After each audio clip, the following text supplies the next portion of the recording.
Hello everyone. आज जो मैं वीडियो बनाने जा रहा हूँ वो साइकोलॉजी से रिलेटेड है। जो मेरी जनरेशन है, जो 1980 1975 में जो जन्मी हुई जनरेशन है, हमने हमारा जो टीन डेज थे वो बाहर खेलने में गुजारे।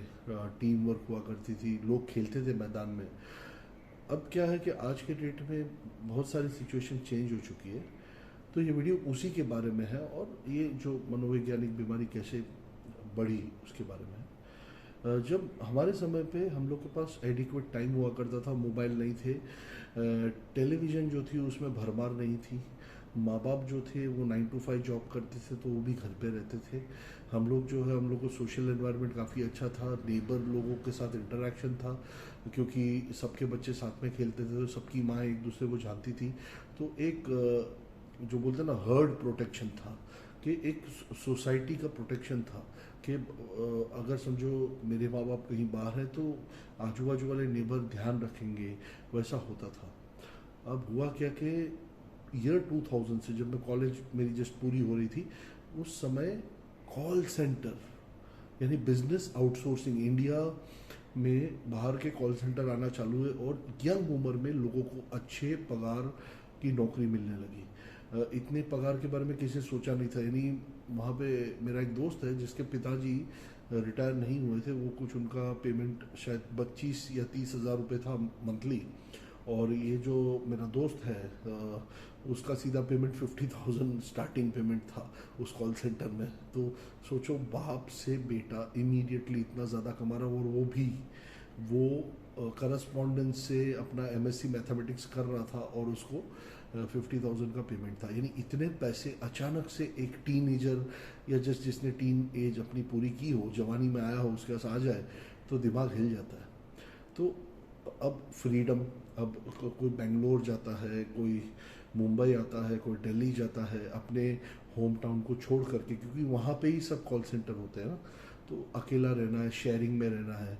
अब आजू बाजू में जो लोग हैं, वो लोग भी आपकी उम्र के यंग होते हैं, तो ऐसा लगता है कि भाई I should not be left out, I should not be the odd man out और ऑड वुमेन आउट। तो चार लड़कियां अगर पार्टी करने जाएंगी तो पांचवी भी जाएगी कि नहीं नहीं यार, मैं भी कूल हूँ तो मैं भी जाऊंगी। तो इस तरीके से छोटी उम्र में इंडिपेंडेंस होकर के ये सेक्स कल्चर, ये वो सब, क्या बोलते हैं उसको, पार्टीज, क्लबिंग, पार्टी हॉपिंग, ये सब जैसे जो वेस्टर्न सोसाइटी में होता था, हम हमारी केबल टीवी की चैनल चेंज कर करके हमारी संस्कृति कब चेंज हो गई हमको पता नहीं चला। और उसमें हमारे जो माँ बाप, हमारे पहले की जो जनरेशन थी, वो काफ़ी शायद ये इंडस्ट्रियलाइजेशन और उसके बाद ये ग्लोबलाइजेशन और ये कंप्यूटर का नेटवर्किंग, और उसके कारण से दुनिया बहुत छोटी हो गई, सब लोग बहुत बिजी हो गए, कनेक्टिविटी बढ़ गई। तो सब लोग इतने बिजी हो गए कि बच्चों के लिए टाइम देने की किसी के पास समय नहीं थे। पहले हाउसवाइफ बहुत ज़्यादा थी और बाद में हाउसवाइफ कम होने लगी, दोनों काम करके बच्चों का फ्यूचर सिक्योर करने के लिए ज़्यादा मेहनत करने लगे।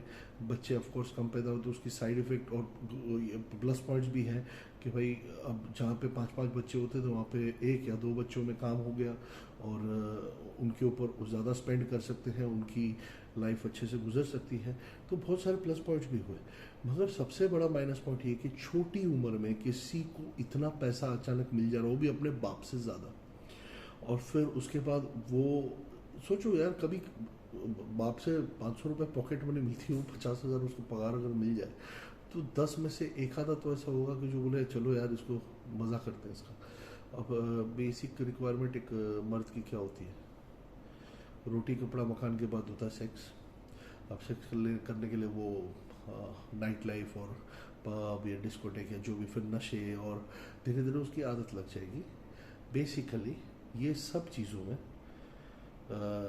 इंसान धीरे धीरे अकेला होता गया और अपने परिवार से सेपरेट होता गया, बिकॉज उसको बहुत सारी चीज़ें छुपानी है अब, क्योंकि उसका इंडिपेंडेंस इतना इंडिपेंडेंट हो चुका है कि अगर उसका बाप देखेगा कि बेटा रोज क्या कर रहा है तो डेफिनेटली वो बहुत बड़ी कंसर्न हो जाएगी।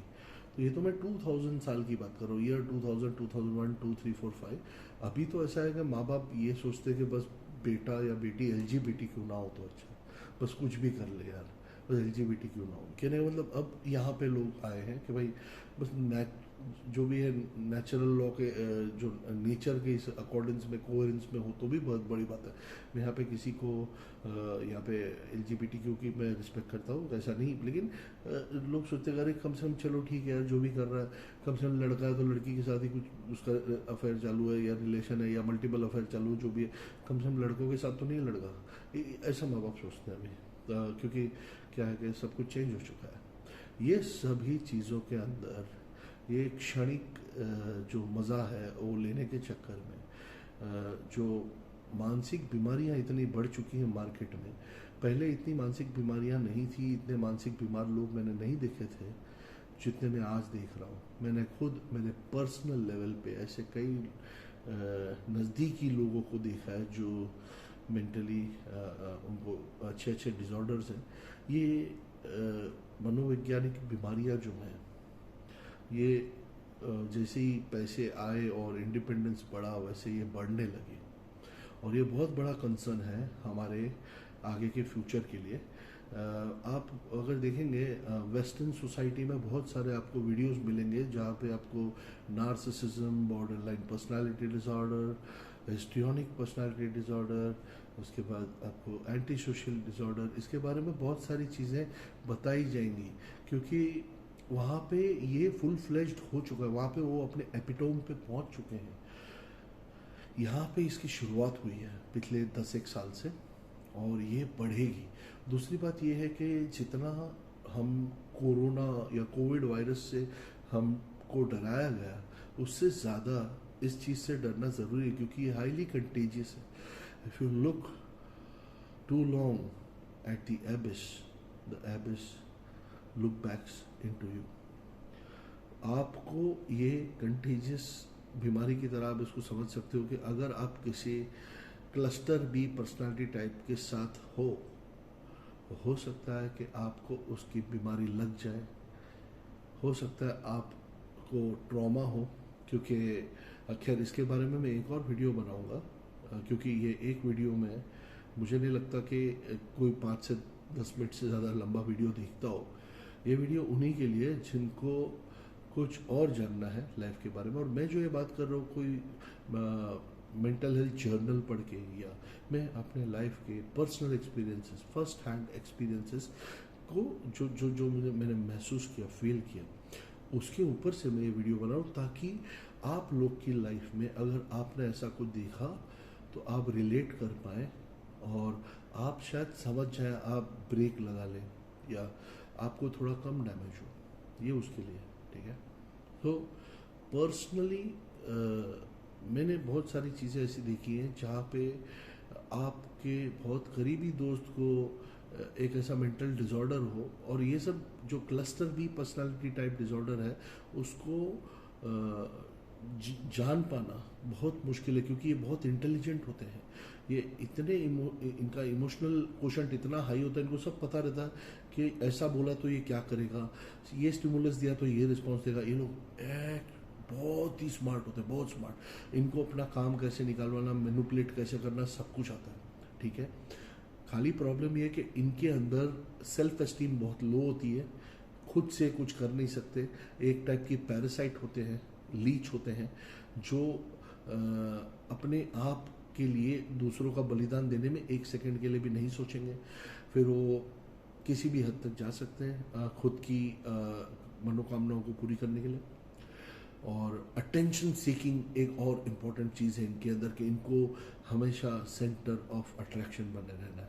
खैर इसके ऊपर तो पूरा मैं प्रॉपर वीडियो बनाऊंगा चारों डिसऑर्डर के ऊपर, ताकि आप समझ सके कि जिसको आप दोस्त बोलते हो, जिसको आप सोचते हो कि ये मेरा दोस्त है, लेकिन ये दोस्त मुझे इतना रिस्पॉन्ड नहीं कर रहा, रेसिप्रोकेट नहीं कर रहा, या कोई मेरा लवर है, या कोई मेरी वाइफ है, या कोई मेरा हस्बैंड है, तो ये क्या प्यार, यही प्यार है जिसके अंदर दुख दर्द हो, जहाँ पे मुझे बहुत मेहनत करनी पड़े मेरे प्रेमी को खुश करने के लिए। और जो मेरा लवर है वो उसको इतना ज़्यादा अटेंशन देने के बावजूद हमें रिटर्न में चुटकी भर नमक मिले, तो ये क्या क्या ये ये नॉर्मल और हेल्दी है, इसके ऊपर मैं प्रॉपर वीडियो बनाऊंगा। अगर आप वो देखना चाहें तो देख सकते हैं। मैं स्पेसिफिकली हिंदी में वीडियो बनाता हूँ क्योंकि बीमारी हमारे हिंदुस्तान में पहुँची है वेस्टर्न बीमारियाँ, और ये जो वेस्टर्न बीमारियां हैं, अगर आपको अंग्रेजी आती है तो आप बहुत सारे वीडियोस दे सकते हो ये सब डिसऑर्डर्स के ऊपर, जिसमें नार्सिसिज्म आता है, ये narcissistic personality disorder, histrionic personality disorder, anti social personality disorder और बॉर्डर लाइन पर्सनालिटी डिसऑर्डर। तो ये चार जो डिसऑर्डर्स हैं, इसको क्लस्टर बी पर्सनालिटी टाइप में, क्लस्टर बी ग्रुप में रखा है। ऐसे क्लस्टर ए है और क्लस्टर सी और क्लस्टर बी, 3 क्लस्टर है। मगर ये जो है बहुत हार्ड टू डिटेक्ट है।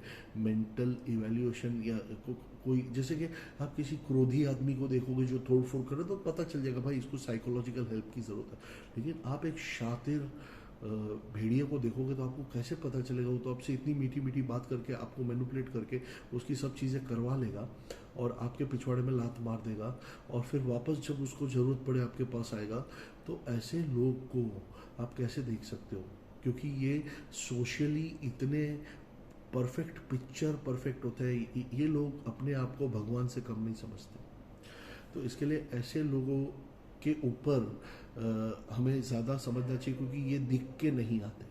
तो इसलिए मैं क्लस्टर बी पर्सनालिटी टाइप के बारे में प्रॉपर वीडियोस बनाऊंगा, एंड पूरी सीरीज़ होगी। एंड दोस्तों, आई होप आपको मेरा वीडियो पसंद आया।